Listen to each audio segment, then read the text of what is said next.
Remember what it's called. Oh, hello.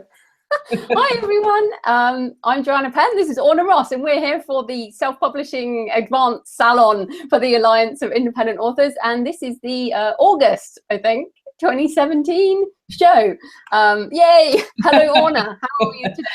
I'm really good. She was saying that she couldn't remember what we were called because we keep changing our name, but she made it. She does remember. Yes, and I think, but it's a good thing to talk about up front, because the Alliance actually has now organised the different podcasts that are available for people. Do you want to just maybe talk about that? Because, you know, we used to try and cover everything, but now it's been split up. Yeah, and I think it's a measure of where self-publishing is at, which is kind of our theme for the show this week, about how things are bedding down and settling down and kind of stratifying and breaking off into strands. So yeah, we used to do the, it wasn't called a salon then, I can't remember what it was called, but we used to first answer members' questions at one stage, and we had insight seminars and so on with various experts and blah, blah, blah. What we found was that the advice, general advice, is almost useless now. Self-publishing advice needs to be tailored. So we have now got 4 shows a month, essentially 1 a week.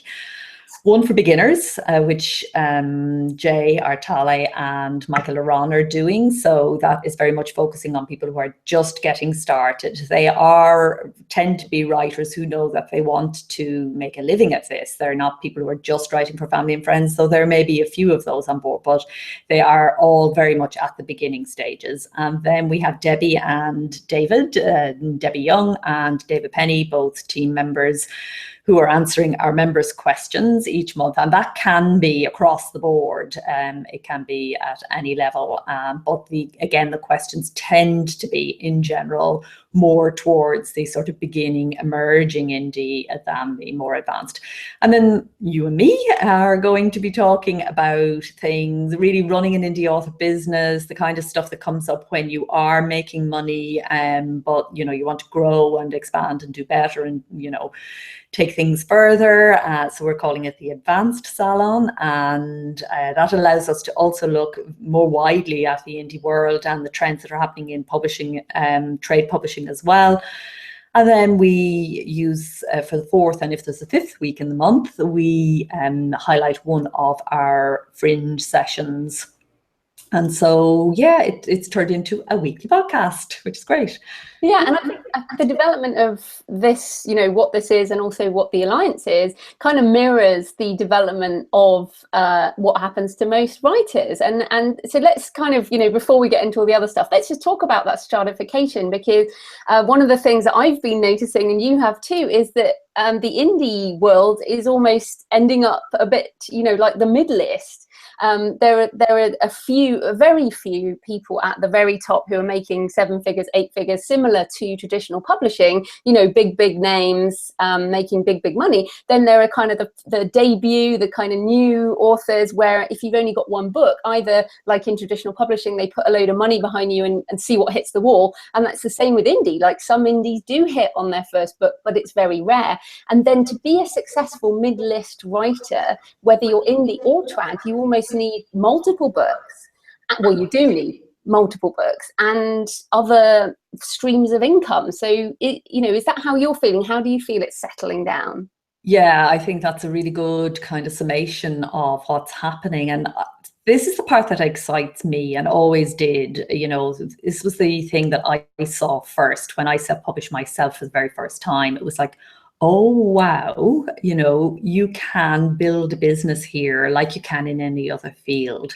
It's not about the outliers who make, you know, as you said, 6 or 7 figures or you know, it's about the fact that if you're serious about your writing, you can actually get in there into that mid-list area, which always held publishing up, and which for a short time, I would say, in the 70s, in the late 60s, most of the 70s, and the very early 80s, you could make a living as a mid-list writer in trade publishing. Your publisher would support you to get up and get going through the first, second, and third book, and then you would be off, and you would, you know, produce roughly a book a year, a book every 2 years, and there will be enough in that to feed you, your family, your publisher, the booksellers, the distributors, the wholesalers, and all the rest. Now, with self-publishing, the problem with that model, and for many people it wasn't a problem at all, it worked really well. The big problem is that it's disappeared, and that, I suppose, is the heart of the original problem, which is that it was dependent on others.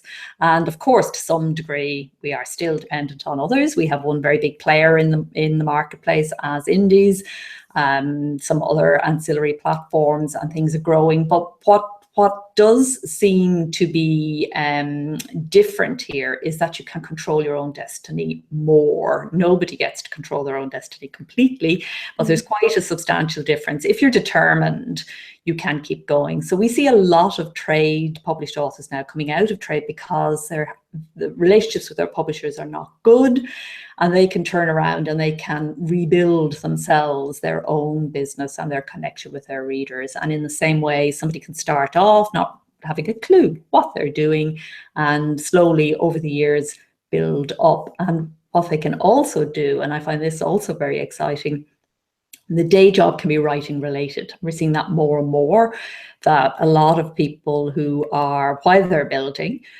to the point that their book sales becomes their income, they are actually getting involved in all the many different services that indie draws on, from editorial to formatting to, all sorts of ancillary services. Or they are coming up with a non-fiction idea, or a course-based idea, or a club-based idea, a subscription model, or something that is aligned with their mission as a writer. And so it's not exactly the same as their fiction books or their non-fiction series or whatever it is that they're writing as books, but it shares something with their reason for writing those books. And it's easier to make money that way, because selling books is hard. Oh yeah, and what will become harder, I think, in the sort of way things go. Sorry, I can hear a lot of echo. Are you hearing that?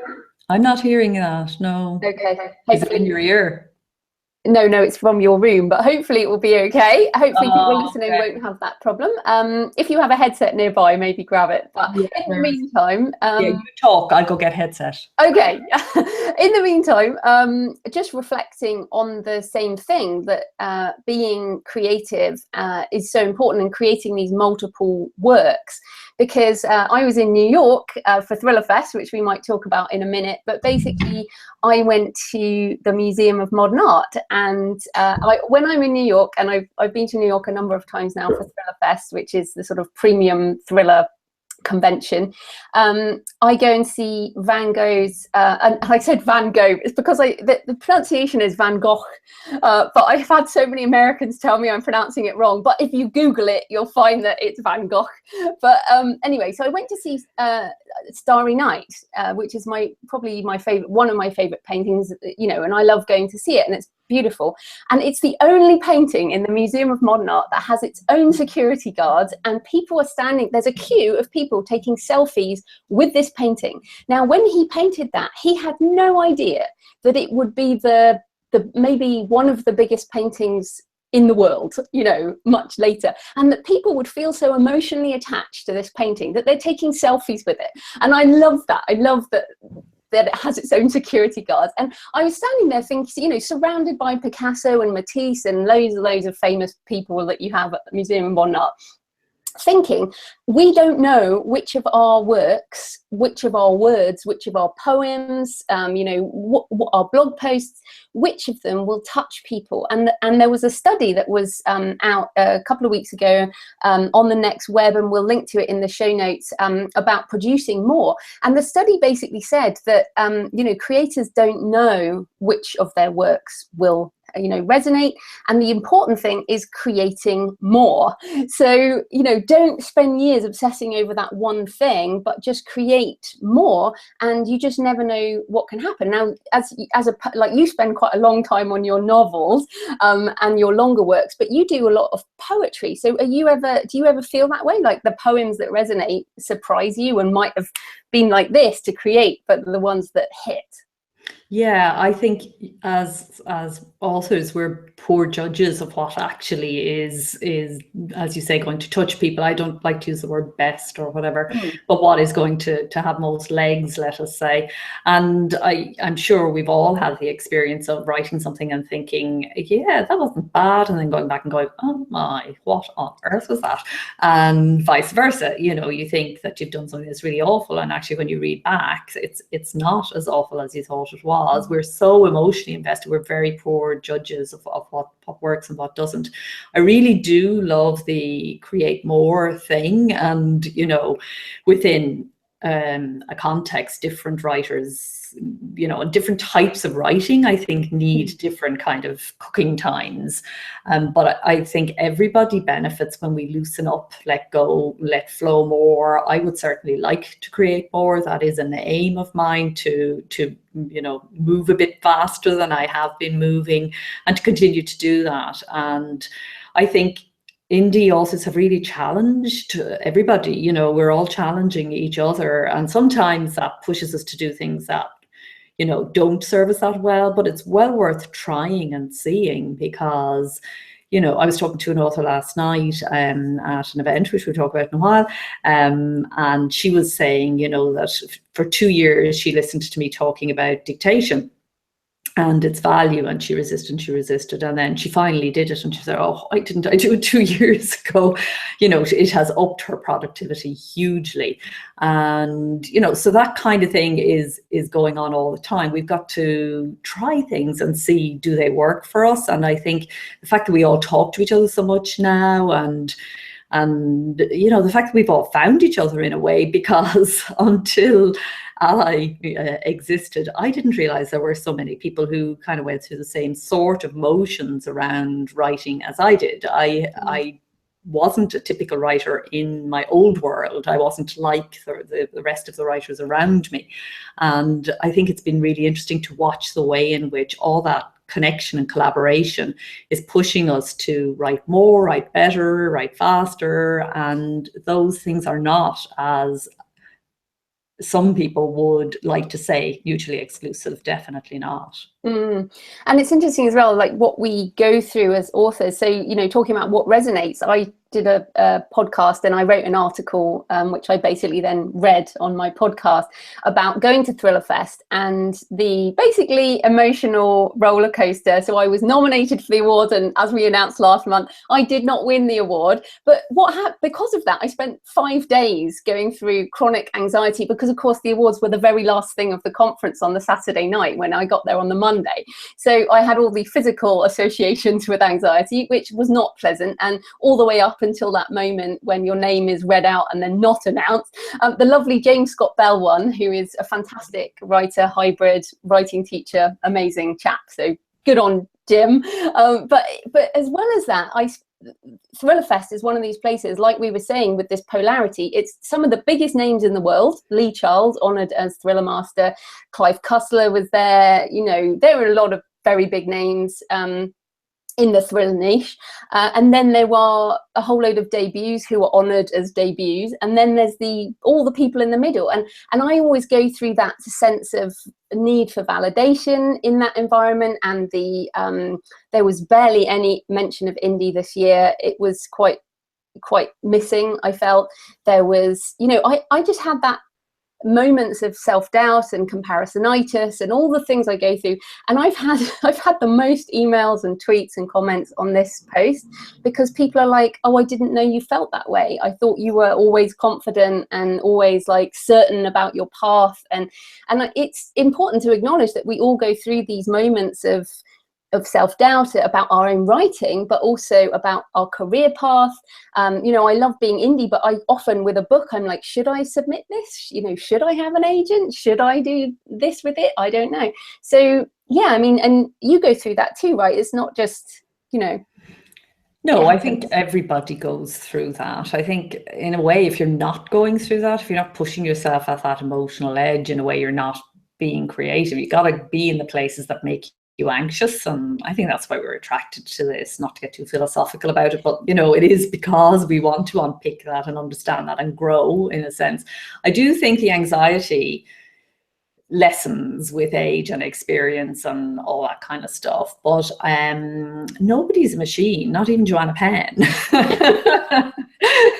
And writers are, you know, sensitive creatures by definition. If we're not sensitive, we're not going to be much of a writer. So, you know, there is that. And I think a lot of people avoid the kinds of situations that I know you make yourself do. And, you know, it's I read your piece, and it was very interesting about that kind of dual side of the writer, the part that wants to kind of just stay home, locked away in a room, in doing meditation and yoga, and, you know, not seeing anybody and just connected to the work. And then the person who actually does want to be out in the world and wants the work to be out in the world and wants the work to be read. And, you know, the only way to do that is to get out there and kind of get behind it. And I think in a way that's why indie authors are balanced, because they have to hold those two. Nobody's doing it for you. So, you know, of course, trade published writers also are put in situations, but they can blame their publisher. You know, we actually, the responsibility comes back to us, and we know that it's, you know, we're making ourselves do it, and therefore we really have to engage with it at a different level. But I'm not surprised that you got loads of tweets, because people do think you're a machine. And I'm so not. Although I will say that today I went back to the book, and this is another on our creative side. You and I always give an update on our writing, and I had started. I'm 40,000 words into a new first book in a new series. It's fantasy, and I'm discovering that fantasy, you know, world building is a whole nother thing. And I was again full of self-doubt, and it's been 14 days since I wrote anything on this book, and I was so worried that I had forgotten it. I've just forgotten it completely, and I was like, oh no. And then today, like, I'm feeling very happy, because today I spent 3 hours getting back into that book, and it wasn't as bad as I remember, which was a relief. And then tomorrow I'm, you know, back into the writing of that first draft. And that's the thing, after all that roller coaster, at the end of the day, what makes you feel better? And a big tip for everyone, like, if you're feeling crap, maybe go do some writing. A radical concept. But you can spend so long being afraid of it. Like, I was like, oh, I don't want to read this. It's just going to be awful. I'm going to feel even worse about myself because it will be terrible. And I mean, it wasn't. It was still a first draft, but it was better than I remembered. And I was like, okay, yeah, I remember this now. I can get back into it. This is great. And I wrote some notes on it and just got into it. So don't second guess the need to write. Just go write. Oh no, definitely. Thinking about writing is a very bad idea. Yeah, don't think about it. But I do want to ask again, kind of on this self-doubt or second guessing, or whether it comes under marketing. But you sent out an email today to your email list, which is always a fantastic email, from Orna Ross at ornaross.com, separate to your Alliance Self, that you have some new covers for your Irish books, which I really like the new covers. But of course, you and I have talked about recovering books before. How many times have you recovered these books, and why again? Or are these different ones? Oh no, I've never recovered these. This is the first time. Well, it's because I'm tipping away at number 3 in the trilogy in the background, and so my thoughts have turned to these books again, which I haven't touched for ages. And just frankly, the covers have become dated. I think they were fine when I started. It's also probably interesting that I had an image in my mind when I was writing my book, and I had a title in my mind. And the title, this was the first part of the trilogy, the title I had in my mind was After the Rising. And the image I had in my mind was a hand coming up out of, you know, sea, the sand kind of thing, because there's a grisly murder in sinking sands, you know, and in this little Irish village. So I had that image and that title in my mind. When my publisher got this book, because it was originally trade published, their vision was so completely different. And when I took it back, I just wanted to put the title I had in my head and the image I had in my head, and I, you know, just had the creative freedom to do that. But I don't think that, you know, a few of the reviews said that the cover gave no indication really of what was in the book, and a lot of people an awful lot of people connect to the Irish dimension of that trilogy. And, you know, I get a lot of Irish American people particularly, but Irish, you know, you don't have to be Irish actually to like Ireland. Yeah, I've read it. It was awesome, the first one. Yeah, and so, you know, it's just rebranded it as being a bit more Irish. Also, it is a double story, so to give it's a 4-generational story, so to give a sense of kind of the present and the past, and just to try and make the covers a bit more to signify more what's inside, and also to match what is now selling in that genre. Because when I started to self-publish, that genre was absolutely tiny. It was almost non-existent. And now it's filling up. Genre. It's bursting at the seams, and it has its conventions and everything like everybody else. So it was to try and just do that. Yeah, I think there's two really interesting points here. One, the dated issue and the fact that we have the freedom to update our covers as things change. And I mean, I don't think any of us would expect in 10 years' time for our covers to be the same as they are now. It's just not likely. So, but we're so lucky, or you know, I'm grateful. I should stop saying lucky. I'm grateful that we have the freedom to do this. But the other thing is the trilogy thing, which is interesting because I did the same thing with I still don't know what they are, what I call my London psychic books or my London crime thrillers. I still can't settle on what the hell those books are. But I changed those covers after I'd written the 3, because when you've got a fuller story, it kind of gives you a sense of the book. And I'm feeling that with this fantasy. I'm just like, I don't know if I can release this first one. You know, now there's this thing that maybe we shouldn't release the first one until we have more. And I'm thinking, maybe I don't know what these books are either. So it's so interesting. And of course, you had the first thought in your head, your publisher had a thought, and now you're on a third thought that are about the same pieces of work. I mean, is this just a crazy thing we do? Well, maybe it's just like, you know, painting your living room. You just get tired of looking at the same old cover, but it feels a bit deeper than that. And I'm interested in what you're saying about the fantasy and waiting. You know, that's what I'm doing with my nonfiction. I actually, because as I go further on into the series, I'm going back and making changes in book 1. And I want, when these go out, not to be doing that when they're actually published. I want them actually out and done in that way. It's the same as I write the trilogy. I know I'm actually going to go back into the first book. Not major changes, nothing that, you know, anybody who's read the book is going to be upset by, but just things that will make the whole thing hang together as a trilogy. And it's inevitable, I think. And it's great to be able to do that. I remember studying the work of a short story writer, Frank O'Connor, and he had written, you know, he's written all his life, but he spent, you know, when he was in his 60s, he was going back and still working on stories that he had published, you know, in his 20s. He was constantly at them and kind of doing them up.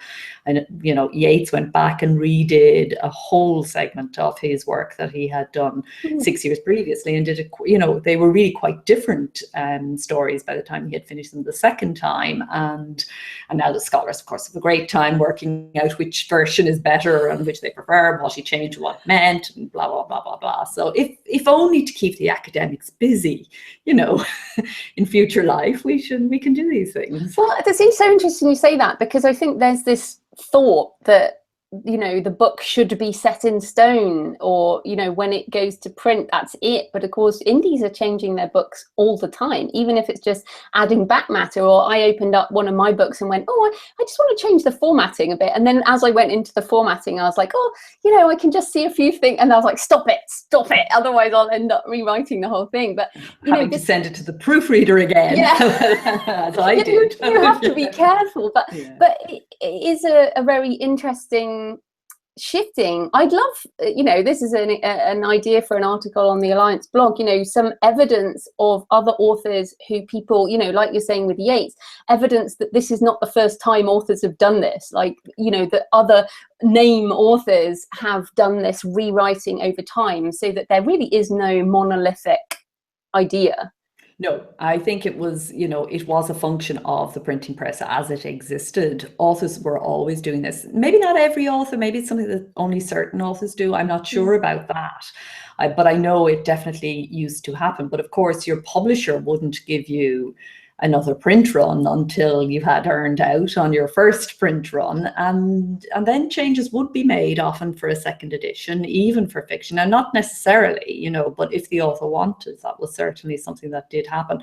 And obviously on non-fiction there will be updates and all sorts, new versions, you know, new versions, new editions, and so on. But the idea that a book is set in stone has always been a bit of an exaggeration, but now it's becoming just more and more and more fluid. So it's you know, it's a writer's dream, it's a librarian and publisher's nightmare, I think. Yeah.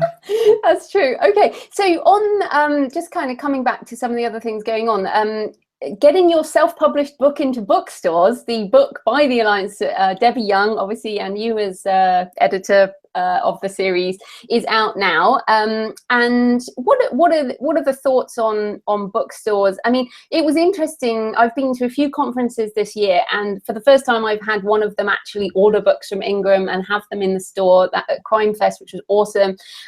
Thriller Fest, they asked me to bring copies, but they said please bring copies, and then they did all the forms, and then when they sold, I got money and all of that. So they were very good.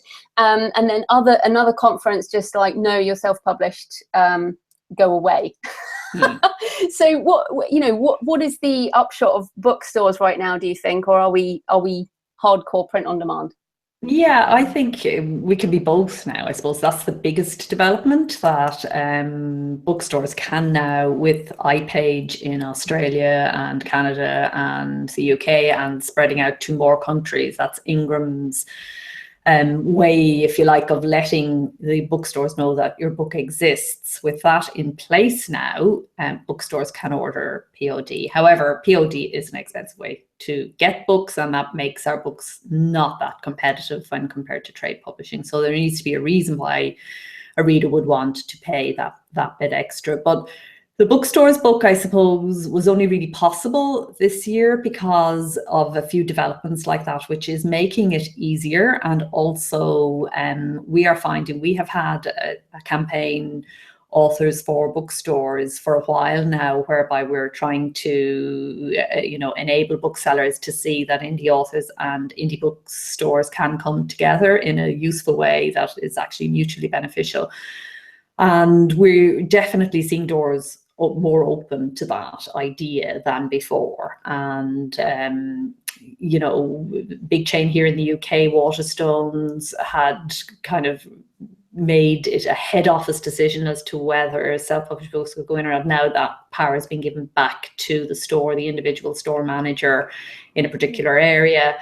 And there's just generally, all around the track, more acceptance. And so for those writers who want to see their books in bookstores, now we're completely aware that there are loads of writers who don't care about this at all. They're just happy to be online. When we're saying bookstores here, we're talking about brick bookstores on the high street.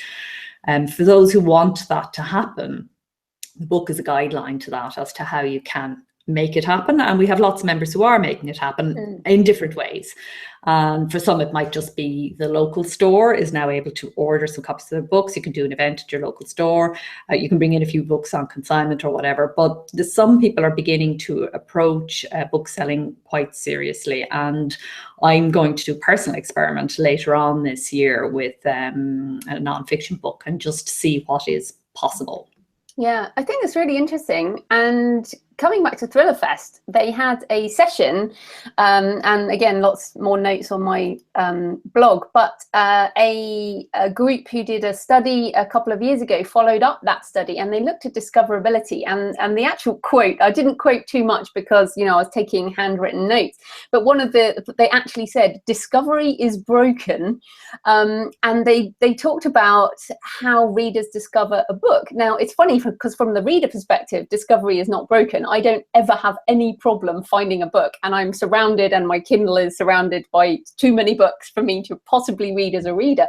But for us as authors, the discovery is broken. But what was so fascinating is 2 years ago they presented it, and 40% of books bought in the last 30 days were from physical bookstores. And this year, 2 years later, 20% of books were discovered in physical bookstores. And there was almost an audible gasp in the room at this, because most traditionally published authors, the physical bookstore is the cornerstone of the business model. And of course, this was in America, and the study was done in America. And of course, it was a study, and they probably had a certain demographic, blah, blah, blah. But that shift was just so, so significant. And they talked about physical retail being in decline. 19% of discovery was author marketing, and 11% recommendations, 11% digital marketing. So I don't know how they kind of split this out. 10% e-promotions and 8% e-tailer browsing. Now, personally, I put author marketing, digital marketing, e-promotions, and e-tailer browsing in the same bucket. All called digital marketing. Yeah, which would be digital marketing, and that is around which is basically around 40 to 50% of discovery there is essentially online. Now, if they had literally put physical bookstore versus online, then I think they would have, it would have at least been, 70-30 to online with what they split out. So this was fascinating. I also visited the Amazon bookstore and the Barnes and Noble, the Amazon bookstore on Columbus Circle, which is quite upmarket, and then the Barnes and Noble on Fifth Avenue, which again is upmarket shopping in New York. And I was just quite saddened by the Barnes and Noble, and they made it hard to even buy a book, let alone discover a book in the store, whereas actually the Amazon store was very well set out, very integrated with Goodreads, easy to buy, and entirely directed towards getting people on Prime and into devices. So it was so interesting to kind of feel this physical environment happening. And then a couple of other things have happened this week. Just one thing is that the biggest digital streaming song ever in the whole world has, did you see this week? Is a Spanish language song by a sort of guys in their 40s that no one had ever heard of, and yet had become this huge streaming hit in Latin America, and thus has taken over. And I found the congruence of these two things amazing, and just how much of the world is going discovery through digital and consumption through digital, and what that will mean for us, those of us who are comfortable with digital. I love bookstores, yes, but this has got to be the future. Well, it's not just books. Physical shopping is deteriorating for almost every sector. And I think there's something happening in physical shopping that is interesting for us to think about. And it's back to this idea that, a book is a very cheap product. Books are actually too cheap in lots of countries, the UK being one of them, and the US. Other countries value their books more, and readers are prepared to spend more on a paperback and significantly more on a hardback. But wherever you look, it's not an expensive product at all. Writing can be delivered in more premium ways. And I think what's happening in physical shopping is, it's really splitting between the bargain basement sort of thing and the premium goods. And I think there's always a market for premium, and books should be premium because they are bought by people who buy premium. That is their kind of, I don't know the proper marketing terms for these things, but the buying demographic are educated, good jobs, blah, blah, blah, blah, blah, blah. So I think it's time for us to, really break this open and think about ways in which our words can be sold that is not confined to the book, as we have, had it to date. Because also in an environment where anybody can create a digital product and anybody can market a digital product with a very small budget, the authority that was invested in a book when it was something, a more scarce commodity is slowly kind of dwindling away. And we have to, as writers, I don't think discoverability is a good word for us, because I don't think we, just hanging around waiting to be discovered isn't going to do it. It's not how we think about it. Discoverability, again, is a sort of a publishing term that is around newspapers and bookstores and trade publishers. For authors, it's not about discoverability so much as, creating your readership and being worth reading, and all of these kinds of things, and then matching your delivery mechanism which includes the way you will shape up your words and put them out into the world, and then how they will reach a reader and so on. All of this needs to be rethought about. And we're not going far enough at all, I think, in terms of breaking the whole thing open. We're still very caught between the square box that is the codex, you know, the text, the book, and it's time to kind of burst that open a bit, I think, with a bit of lateral thinking. And I'd love to see somebody doing that, and maybe we will. Yeah, well, that's the thing. We always get excited about what's happening, and I think looking at the music industry is so interesting because, of course, they are ahead of us in this digital market. So I'm kind of looking at that. The other thing in the news that I think is interesting about that kind of well, kind of now, but also future, and whether things are a bit broken, is the David Gochran, who obviously is, you know, wonderful reporter and very activist on these things, reporting about KU scammers breaking the KU store, talking about click farming. And I think, you know, I know a lot of people would have seen this, a number of books, and talking about the weekend, you know, when people aren't watching at head office or something, and, you know, paying for clicks and getting page reads, and whether this is affecting people. It's a big thing on keyboards. And I think it's important to acknowledge that there will always be people who are trying to scam the best intentions. But a while back, you know, we had this discussion of the back on the sock puppet days, probably a couple of years ago now. We talked about the kind of ethical author and maintaining, you know, so how do we balance the pushing into the boundaries of new things and taking advantage of new technology, and then also remembering, you know, or trying to stay on the side of ethical? It is a balancing act, isn't it? It's a number of our campaigns are being kind of dusted up and brushed up at the moment. Summer is always a time for that, looking at how we're going to handle them in the years kind of going ahead. And I think David's piece has stirred people up, and John Doppler and I were talking about ethical author and looking at it and seeing that within, you know, we had a long sort of list of things that we were asking authors to say if they want to say, I am an ethical author, what they would sign up to. And click farms didn't even come into it then. So it's interesting. So we're kind of revising some of that, and we have a new logo and we have a new badge and all of that. Not just exclusively around this, but it's one of the things that has changed. And it's difficult. I mean, I was talking to an author who said, you know, I did that. I didn't know there was anything wrong with doing that. I thought that was just like marketing. And, you know, I can totally see how that would be. And then I'm sure there are people who would say, well, you know, I don't see anything unethical about that whatsoever. Somebody else will draw their line somewhere else. But yeah, I think it is important. With creative freedom and control, there comes a responsibility, you know, and I think we can't have our cake and eat it. So we do have to think about what's right and what's fair, and, you know, misrepresenting readership by buying it is, well, you know, it has happened in the book industry always, because front of store placement is another form of doing that. It's just a different way to do it. So, you know, these are they're 40, 50, 60 shades of grey around what it is to be an ethical author. But the point is, I guess, is that we all need to think about it and have good reasons for doing what we do and being able to stand over what we do. So if we're hiding something, if we're doing something that we would prefer other people didn't know about, then chances are we shouldn't be doing it.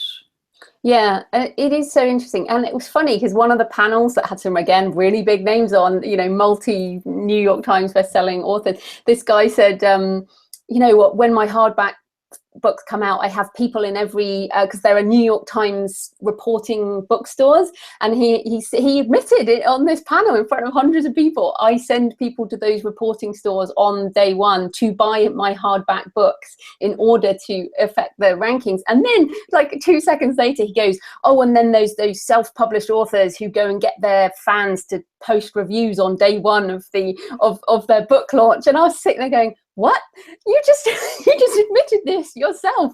And he did not see the connection. Now, both of those things I don't actually consider unethical. I actually think both of those things are asking your legitimate fans to go buy your book on day one and post a review. So there's nothing wrong with doing that. The click farms, yeah, I do see something wrong with that. And just to remind everyone, that the Ally has the watchdog service, and whenever I get people pitching me every day, and I say, my first question is, are you a partner member of the Alliance of Independent Authors? Or can you go and look on I check them out on the watchdog, and if they're not there, I'll email John Doppler, maybe you could check these people out. So, I mean, it must be a constant job now, checking out who is valid and who's not, and have people move back and forwards over that line.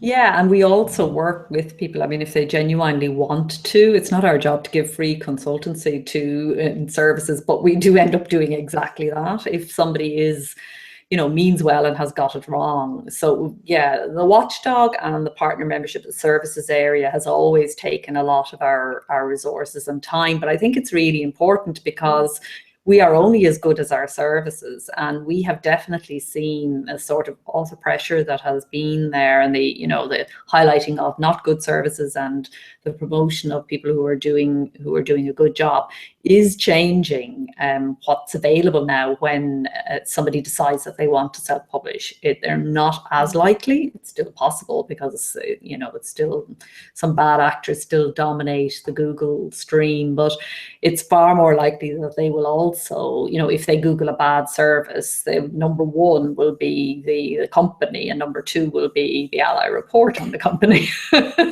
So yeah, and John does an amazing job. He is absolutely fantastic, and Jim also, and all the people who feed into that desk: Victoria Strauss, David Cochran, Mick Rooney, Bengali, sometimes yourself. There's lots of members as well.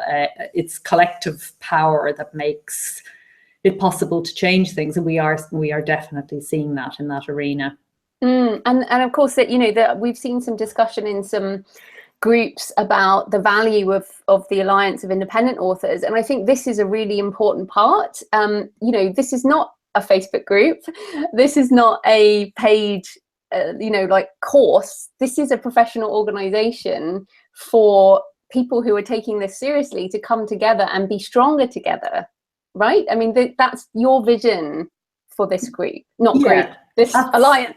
This alliance, yes. No, that's absolutely it. And the power is in the membership. They're just the most incredible group of writers who are so generous with their time and so clued in to what it is to be indie and how being an indie author is changing everything in the world of words, and the world of words is one of the most important worlds in the world. So yeah, people sometimes get confused. They don't understand what a writers association even is often. If you haven't encountered a writers association, you don't know what it is or what it does, and perhaps question the value for that reason. And then of course there are lots of writers that aren't joiners and don't need an association, and I mean, this is the indie world, so that's absolutely great too. That's absolutely fine. But yeah, for those who do feel it's important to band together and who believe in the power of the collective and of the grassroots sort of power from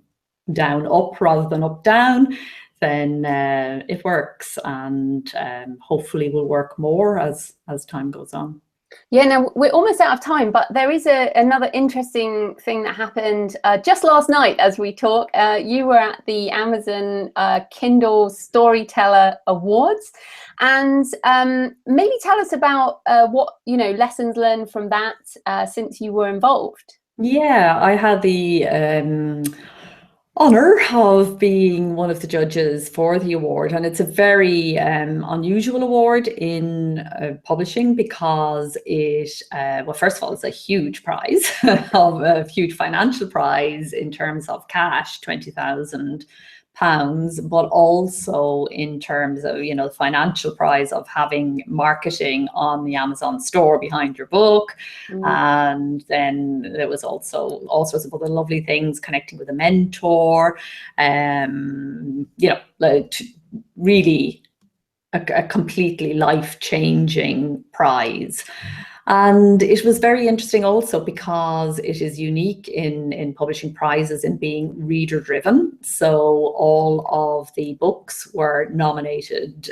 First of all, you know, they had to be entered by the author or somebody representing the author. And then after that, it was a combination of how many reviews did they get in that time, and what were the sales like, and, you know, what kind of rose up to attention in that time. So 6 extremely diverse books. I mean, they couldn't have been more different. 6 books, I think, 5 of them in genre that I rarely read. So that was really interesting. I felt like I got a real overview of indie writing in a different sort of way, just by being part of it, not only with the 6 shortlisted books, but just observing the scene and how they came through and so on.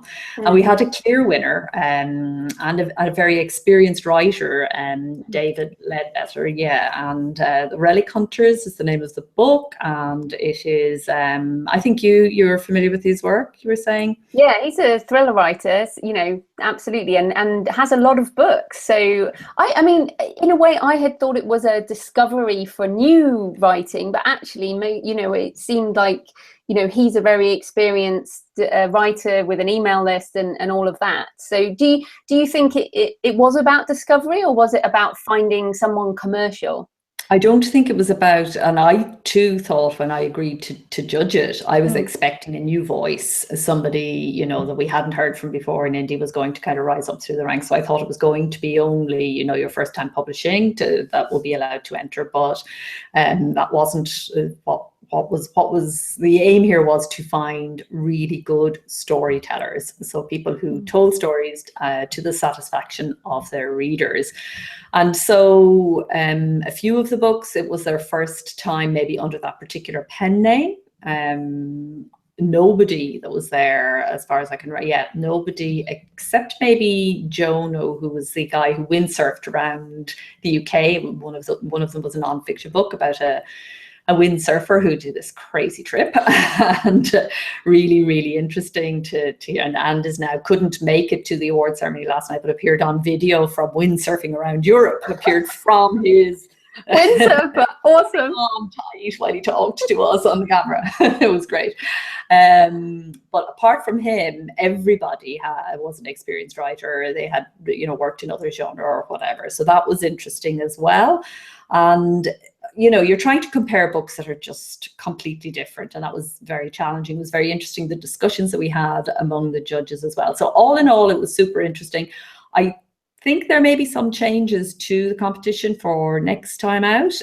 You know, the first time you do anything is always a bit of a learning experience. But a very worthy winner. And one thing David talked about, you know, his job before that was he worked in a timber factory and wrote his way out of that and now into this kind of, and he was doing extremely well anyway, even before he got this. And so he has kind of what we were talking about at the start. He's written his way up the ladder, and now this has happened, and he'll go into stratosphere from here, I assume.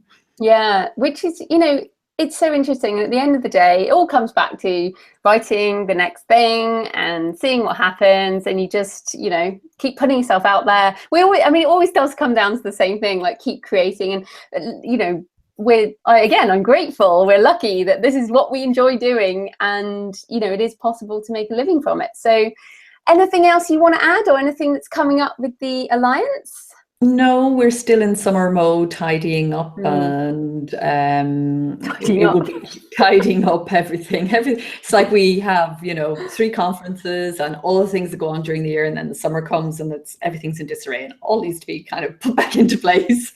And then suddenly it's Frankfurt again, and you're just like, what the hell happened? Exactly. So we have another few weeks before we have to start thinking about Frankfurt Book Fair and you know, what's coming up in the autumn. But what about you? Well, I'm just looking for our next show, because I'm on a walking holiday when we're meant to do our next show. But there will be another show. Yes. It won't be the last Tuesday of the month, but we will be doing another show, and we'll be talking about everything. So I guess we should say happy creating, happy everything, publishing, marketing, creative entrepreneurialness. Absolutely, and keep the faith and keep writing. Yeah. Bye, everyone. Bye bye.